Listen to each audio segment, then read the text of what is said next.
केदारनाथ धाम उत्तराखंड राज्य के रुद्रप्रयाग जिले में स्थित है और इसे भगवान शिव के 12 ज्योतिर्लिंगों में से एक माना जाता है। यह धाम हिंदू धर्म में विशेष रूप से पवित्र माना जाता है। समुद्र तल से 3583 मीटर की ऊंचाई पर स्थित यह तीर्थ हिमालय की गोद में मंदाकिनी नदी के किनारे बसा हुआ है। यहाँ का वातावरण आध्यात्मिकता और प्रकृति की सुंदरता से भरपूर है। केदारनाथ का उल्लेख महाभारत और पुराणों में मिलता है। यह स्थान पांडवों से भी जुड़ा हुआ है। महाभारत के युद्ध के बाद पांडव अपने पापों से मुक्त होने के लिए भगवान शिव का आशीर्वाद प्राप्त करना चाहते थे, लेकिन भगवान शिव उनसे रुष्ट थे और उन्होंने पांडवों से मिलने से इनकार कर दिया। शिव जी ने भैंस का रूप धारण किया और केदार क्षेत्र में छिप गए। पांडवों ने शिव जी को पहचान लिया और भीम ने भैंस के पीछे का हिस्सा पकड़ लिया। शिव जी ने भैंस का सिर नेपाल में और बाकी शरीर केदारनाथ में प्रकट किया। यहाँ पर शिवलिंग उनकी पीठ के रूप में पूजित है।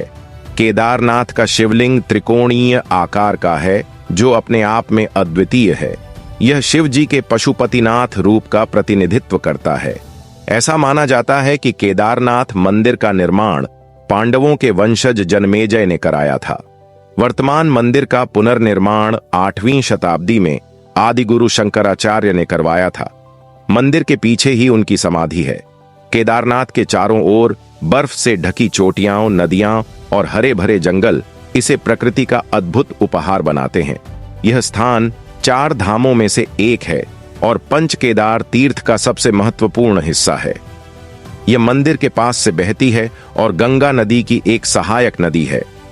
यह केदारनाथ का प्रमुख ग्लेशियर है, जो मंदाकिनी नदी का मुख्य स्रोत है। 2013 में केदारनाथ में भयंकर बाढ़ और भूस्खलन हुआ था, जिसे केदारनाथ त्रासदी के नाम से जाना जाता है। हजारों तीर्थयात्रियों और स्थानीय निवासियों की मृत्यु हुई।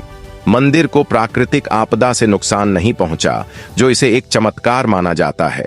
माना जाता है कि मंदिर के पीछे स्थित एक बड़ी शिला ने इसे बाढ़ से बचाया। सरकार और स्थानीय प्रशासन ने मंदिर और आसपास के क्षेत्रों का पुनर्निर्माण किया। केदारनाथ यात्रा को मोक्ष प्राप्ति का मार्ग माना जाता है। हर साल लाखों श्रद्धालु यहां आते हैं। गुप्त काशी और सोनप्रयाग तक वाहन से पहुंचा जा सकता है। इसके बाद गौरीकुंड से 16 किलोमीटर की पैदल यात्रा करनी पड़ती है। हेलीकॉप्टर सेवा भी उपलब्ध है। मंदिर मई से नवंबर तक खुला रहता है। केदारनाथ के साथ अन्य 4 केदार, रुद्रनाथ, कल्पेश्वर, तुंगनाथ और मध्यमहेश्वर की यात्रा करना भी महत्वपूर्ण है। केदारनाथ मंदिर पत्थरों से बना हुआ है और इसकी दीवारें उत्कृष्ट नक्काशी से सजी हुई हैं। यहाँ भगवान शिव के वाहन नंदी की विशाल प्रतिमा भी है। इस दिन विशेष पूजा का आयोजन किया जाता है। इस महीने में यहाँ भक्तों की विशेष भीड़ होती है। माना जाता है कि यहाँ पूजा करने से सभी पाप धुल जाते हैं। शिवलिंग की अद्भुत ऊर्जा और यहाँ की आध्यात्मिकता भक्तों को अद्वितीय अनुभव कराती है। केदारनाथ धाम न केवल एक तीर्थ स्थान है, बल्कि यह प्रकृति, भक्ति और आध्यात्मिकता का अनोखा संगम है। यह स्थान न केवल भारत बल्कि पूरे विश्व में हिंदू धर्म के अनुयायियों के लिए अद्वितीय महत्व रखता है। केदारनाथ की यात्रा हर श्रद्धालु के जीवन को बदलने वाली होती है और यहाँ आकर व्यक्ति आत्मिक शांति का अनुभव करता है।